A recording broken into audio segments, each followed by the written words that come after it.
Ngayon ay magbabahagi ako sa inyo ng MTB shoes na applicable sa SPD at flat pedals. Mga boss, kamusta? Ako po si Curious Kid. Welcome sa aking munting YouTube channel kung saan pwedeng kapulutan ng kaalaman ang pagiging mausisa.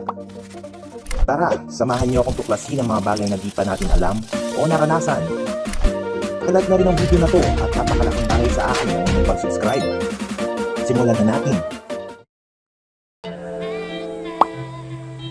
I-unbox muna natin to.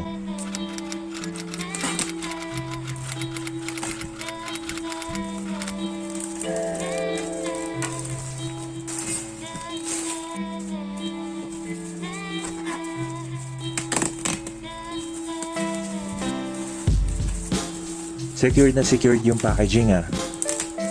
Napaka-generous ng seller sa bubble wrap. Ang brand nga pala ng MTB shoes na to ay Salt X. Bigyan ko muna kayo ng shots ng bawat sides ng box. Gamlow Vanilla ang model nito. Isa din ito sa mga first version. If I'm not mistaken, ito ang best seller nila. Beige ang main color at size 44 ang kinuha ko.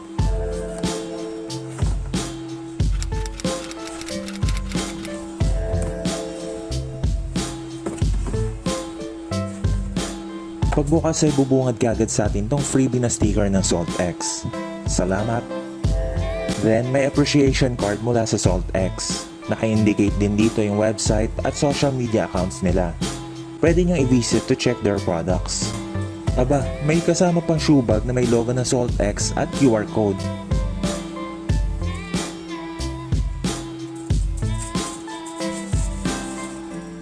At ito na yung Gamlow Vanilla. Grabe, sobrang ganda sa personal. Premium yung build, ang sarap hawakan. Sana masarap din isuot. Mamaya try natin yan.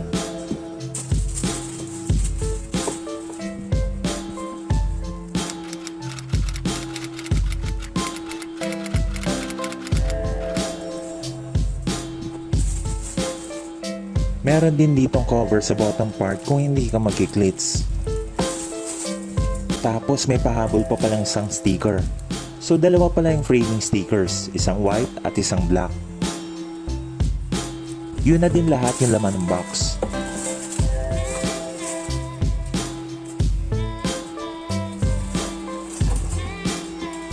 Mag-focus na tayo dito sa mismong sapatos. Yung main color nito ay beige. Kala ko nung una sa photos ay white. Kung titingnan mo maigi ay medyo ibang kulay nito sa table ko. Di naman deal breaker yan para sa akin. Check na natin yung details. May cable tie na nakakabit na may barcodes dito sa right shoe.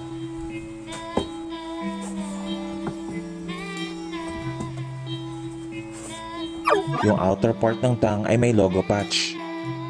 Sa tang sa loob nakalagay yung tagline nilang "Add flavor to your never-ending adventures. One awesome gear at a time." I think cotton mesh yung material na ginamit sa tang. Ang insole ay printed din ng Salt X logo.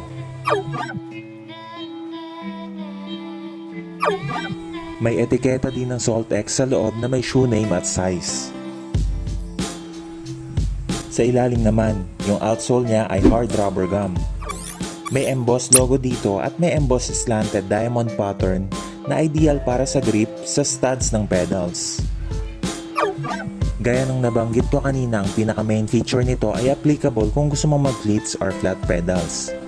May calibrations din dito kung maglalagay kayo ng SPD.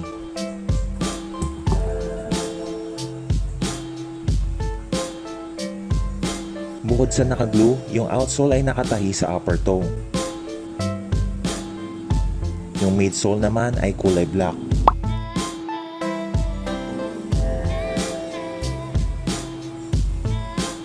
Printed din ng Salt X itong TPU coated toe cap na sobrang stiff at mukhang reinforced. Yung vamp at quarter ay beige microfiber suede leather na may perforation holes. Then may embossed black S logo dito sa quarter panel. Yung lining ay black cotton mesh din. Dito sa heel cap matigas din, mukhang reinforced din to. At may branding ng Salt X.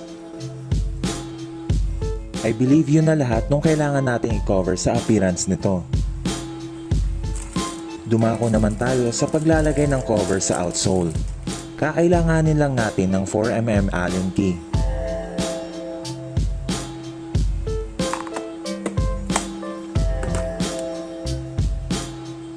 Wala namang left or right tong cover kaya pwedeng ikabit magkabilaan. Unahin nang ilagay ang bolts sa rubber cover para madali na lang ilapat sa nuts sa ilalim.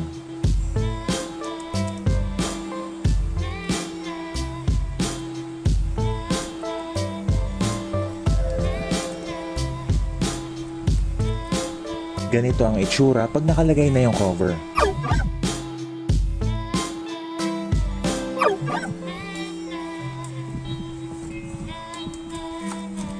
Kung di mo ilalagay yung cover at di ka magkiklits ay maingay dahil gumagalaw yung nuts.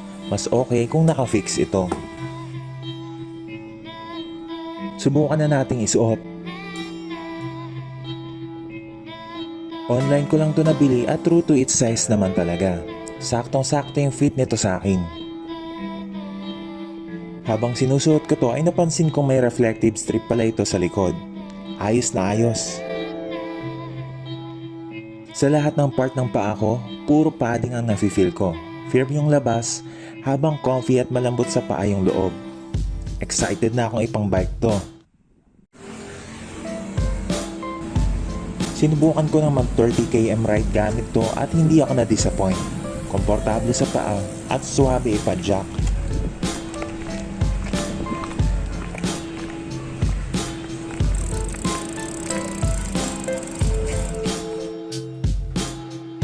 As you can see dito, ito yung previous shoes na ginagamit ko. Nababakbak yung outsole dahil sa pins ng pedals. Di gaya ng Salt X na hard rubber ang sole. Nagamit ko na siya pero walang markings ng spikes ng pedals. Solido. Sulit nga ba? Design-wise, wala akong mapipintas dito. Yung layers ng materials at yung texture, pasok na pasok sa taste ko. Yung build naman ay superb dahil sa reinforcement sa toes at heels na talagang madalas natatamaan ng pedals. Functional din yung outsole mapa studded flat pedals o SPD. Overall, this is a very solid MTB shoes to buy. Satisfied ako dahil it exceeded my expectations. Kung hanap mo aesthetics at quality bike shoes, mapa casual cycling man o aggressive, ay marere-recommend ko sa inyo to. So magkano nga ba ang ating Lazada Budol ngayon? Ito ang price nito. Kung gusto nyong magkaroon nito ay ilalagay ko ang product link sa description box. Sana ito ay nakatulong at nakakuha kayo ng ideya sa pag-decide kung anong MTB shoes ang bagay sa inyo. Shoutout nga din pala kay Kiajan at si GF ko sa pag-shoot ng ilang clips dito sa video natin. Saludos! At dyan nagtatapos ang ating pagtuklas. Ito muli si Curious Kid, ang nagpapaalala na lahat ay kayang-kayang gawin sa pagiging malikhain.